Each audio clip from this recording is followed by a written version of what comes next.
I'm here in Warwickshire at Tom Ellis Racing to find out more about shared ownership. Welcome to Heath Barn.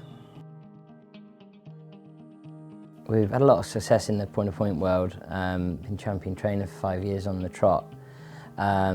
Before taking a licence out in the spring, sort of in preparation for the Grand National really, and the horse from my mum's late night pass. He ran a great race and unfortunately didn't win, but still it was probably as good a day as a family you could ever wish for really. And then since then we've kept the fair number of the point-to-pointers going, but they've moved across into Gina's name, and then we've sort of about 20 to go through the winter with.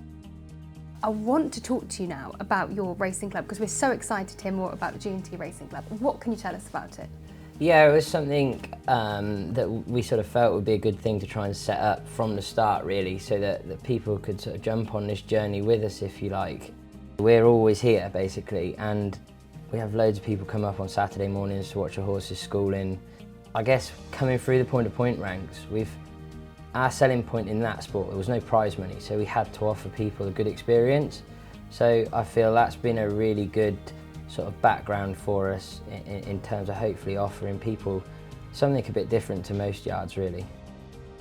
Tell me now about the horses that you've got. You've got one horse in the club, Smurfette. Tell me about her. So Smurfette, she's going to remain close to my heart forever now.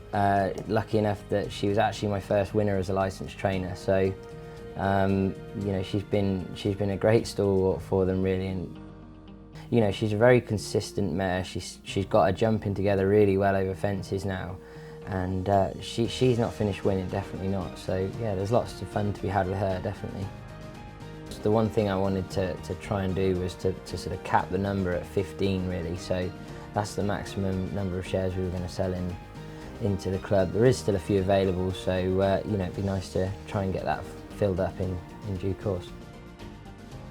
You don't really appreciate the work that goes into creating these kind of amazing athletes, because the horses are the athletes, they are unbelievable, and so getting to go round and find out a little bit more about the yard and seeing some of the horses up close has been so nice. It's a real community, and I think that's what's really exciting about kind of what they're doing here and the club, because it's something that can be shared with others, and there will be people in the club who have loads of knowledge and people like me who are maybe a little bit more layman, but they'll all have an amazing time. Well, in your own words, tell me why you think it's important that racing clubs like G&T Racing exist to get people closer to the sport. The best thing about racing clubs and syndicates like this is the fact that you can spread the cost out between a few of you. Like, there's a chance to actually have shares in multiple horses.